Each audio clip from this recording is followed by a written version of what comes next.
Nathan has always been a night walker. The silver glow of the moon, the way shadows whisper between the trees, it soothed a part of him that daylight never could. That night, just past midnight, he took the long trail through the woods behind his cabin, the one that wrapped around the lake and dipped beneath the canopy of old oaks. That's when he saw it. Where there had only been forest, there now stood a building. It was tall, narrow, and glowing faintly gold at the windows. A library. Just sitting there, as if it had been waiting for him. There were no signs around, no path, and no sound. Just shelves behind the glass, and the soft flicker of candlelight inside. Nathan took a step forward. The building looked ancient, but untouched by time. Dark, weathered stone rose 3 stories high, trimmed with ornate carvings that shimmered faintly in the moonlight. Ivy curled along its corners, but it wasn't overgrown, more like it had been placed, arranged, and intentional.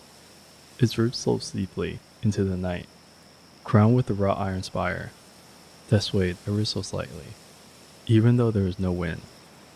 A round window near the top glowed blue, like it held a frozen star. There were no doors, just an archway, framed in blackened oak, tall enough for 2 people to pass through. And within it, darkness, deeper than the woods around him, but oddly, not threatening, more like an invitation. As alluring as it looked, Nathan hesitated. This wasn't there yesterday. It shouldn't be there now. But something about it felt right, like a memory he didn't know he'd forgotten. He stepped through the archway. Nathan crossed the threshold, and the world changed. The air was warmer.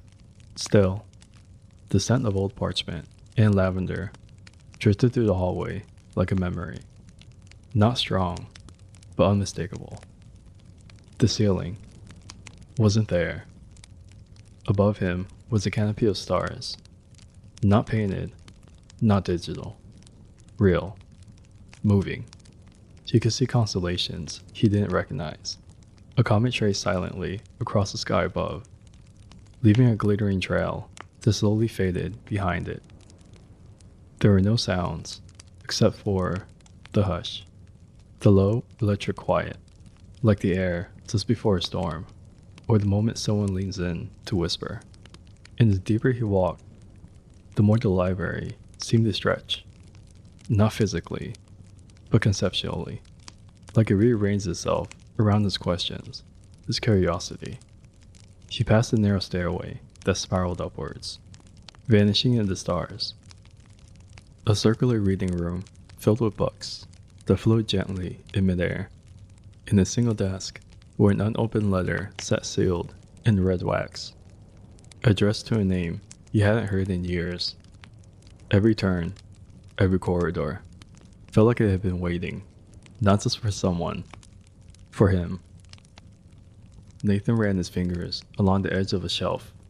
The wood was smooth, warm, like it was alive. One book shivered beneath his touch. There's no title, just a deep blue cover with a symbol he didn't recognize, something between a key and an eye. He opened it.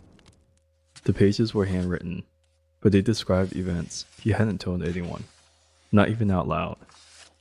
His childhood dream of floating above his own body. The time he swore he saw a door in his grandmother's attic that wasn't there the next day. Even the words he whispered once, alone, thinking no one could hear. He dropped the book and stepped back. The shelf behind him now held something else. A leather-bound book journal, labeled Tomorrow's Headlines. Another journal, labeled Unsent Letters from the Moon. A small notebook with no title, just his initials etched in silver. None of these things should exist. And yet, here they were, patient, still, waiting to be opened. And as he turned, he saw it. A single aisle glowing faintly at the end.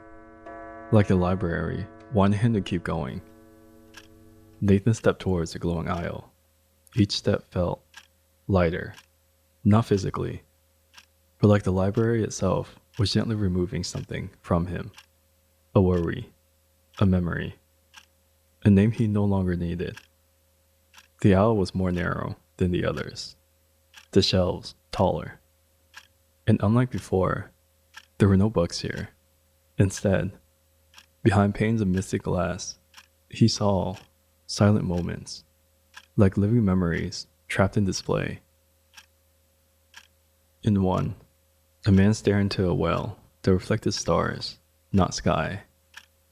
In another, a woman lit a candle that never melted. A child held a mirror that showed him as an old, smiling stranger. And then he saw something that made him freeze. It was him, standing at the threshold of the library just minutes ago. But in this version, he didn't go in. He turned away. The doors vanished, and the woods stayed quiet forever. The moment faded. Nathan looked down. At the end of the aisle was a mirror, but it didn't show him. It showed what he could become, or maybe what he already was. He reached for it, but before his fingers touched the glass, the library shifted, not with sound, but with stillness. A pause, like the inhale before a question. Behind him, a new door had appeared, not made of wood or glass, but of light. It was soft, silver, and pulsing like a heartbeat. He didn't know where it led, but something told him it wouldn't bring him back. He turned to look one last time.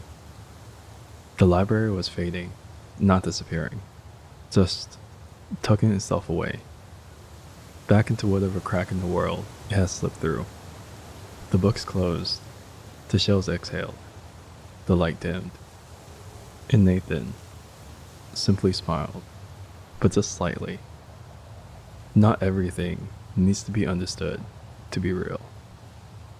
She stepped forward into the door, into the question, and the library that only appears at midnight waited patiently for its next visitor. If you ever find yourself walking past midnight, look closely. Sometimes the shelves are still waiting.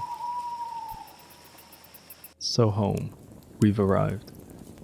Nathan never spoke of the places he found, but he always came home with one more story.